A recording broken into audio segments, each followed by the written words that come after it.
Have you ever reached a point where you look at your life and think, why does peace feel so far away? That's exactly where Lauren found herself, not years ago, but in a moment that felt like it arrived overnight. On the outside, people thought she was doing fine, but inside, she was breaking. She was the kind of woman who carried everyone else's weight: family expectations, work pressure, the need to look strong, the fear of disappointing anyone. And little by little, she forgot something important. She never learned to put her own heart down. Every morning she'd wake up tired, even after sleeping. Every night she'd replay every mistake she ever made. Her mind was loud, too loud, but she smiled for everyone anyway. And then one day, everything cracked. It began on a quiet Thursday afternoon. Lauren was driving home after another exhausting day, emails unanswered, calls missed, deadlines chasing her, and that constant whisper in the back of her mind, "You're not enough." Traffic was barely moving. Her hands were tight on the steering wheel. Her chest felt heavy. This was the moment, the one people talk about but rarely admit to, the moment when overwhelm becomes physical, when stress no longer feels like stress, but like drowning. She pulled over, turned off the engine, and for the first time in a long time, she let herself cry. Not the quiet cry you hide from people, not the polite tears you wipe away in a restroom stall. No, this was a full, unfiltered release of everything she had been holding inside for years. She cried for the expectations she could never meet, for the apologies she kept giving, for the dreams she abandoned because life happened. She cried because she didn't know who she was anymore without responsibilities. And when she was finally empty, something surprising happened. A soft knock on her window. An older woman stood beside her car, gray hair tucked into a loose bun, wearing a soft smile that somehow wasn't intrusive. Lauren quickly wiped her face, embarrassed. But the woman simply said, "Sweetheart, you look like you've been strong for too long." Lauren's breath caught. How did she know? The woman gently asked, "Can I sit with you for a moment?" Lauren nodded, and the stranger, whose name she later learned was Miriam, opened the passenger door and sat quietly, not asking 100 questions, not giving advice too quickly, just sitting in the stillness. After a while, Lauren whispered, "I don't know what's wrong with me."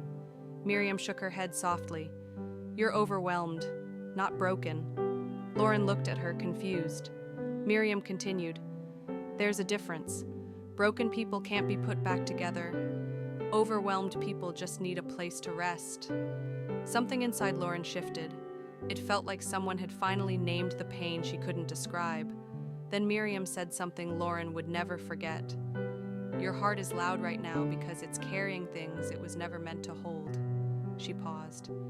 "And the secret to a peaceful heart is learning what to put down." Lauren's breathing slowed. Her shoulders softened. She felt seen, maybe for the first time in years. "What do I put down?" she whispered. Miriam smiled. "That is your journey. But I can tell you where to start." She raised a gentle finger and said, "Put down the idea that you must be perfect. Put down the pressure to please everyone. Put down the guilt for choosing yourself. Put down the fear that resting makes you weak." Then she added, "Peace isn't found by controlling everything. It comes when you stop trying to control what doesn't belong to you." The next few weeks weren't magically easy. Life didn't suddenly become soft and gentle. Work was still stressful. People still expected things. Old habits still whispered. But something inside Lauren was different. Whenever anxiety would rise, she'd pause and ask herself, "Is this mine to carry?" Surprisingly, most of the time, the answer was no.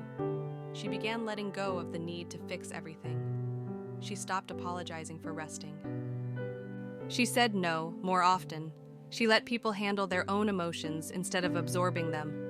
And slowly, her mind became quieter, her sleep deeper, her days lighter. The peace she thought she had to chase began finding her instead.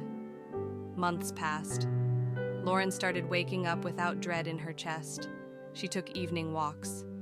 She listened to music she loved but had forgotten. She reconnected with old dreams. She laughed more. She breathed deeper. One day she sat on her porch, coffee in hand, watching the sunrise. And she realized something she wished she had known sooner. Peace was never hiding from her. She was hiding from herself. All her life she believed peace came from achieving more, being better, earning approval, keeping everyone else happy. But real peace, the kind that lives deep in your bones, comes from letting go. Not from winning the race, but from stepping off the track entirely. Years later, Lauren thought about that day she cried in her car. She realized it wasn't the worst day of her life. It was the beginning of the best one. Because that breakdown was actually a breakthrough. She learned the truth Miriam tried to teach her. A peaceful heart isn't something you find. It's something you make room for. And now, whenever she meets someone overwhelmed, someone tired, someone holding too much, she gently passes on the same wisdom. Your heart is loud because it's carrying everything at once. Put something down, just one thing. That's where peace begins. And maybe this story found you today for a reason. Maybe your heart has been loud too. Maybe you've been strong for too long. So take Lauren's lesson with you.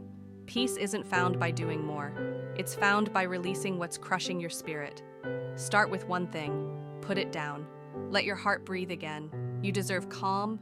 You deserve clarity. You deserve peace. And your journey starts now.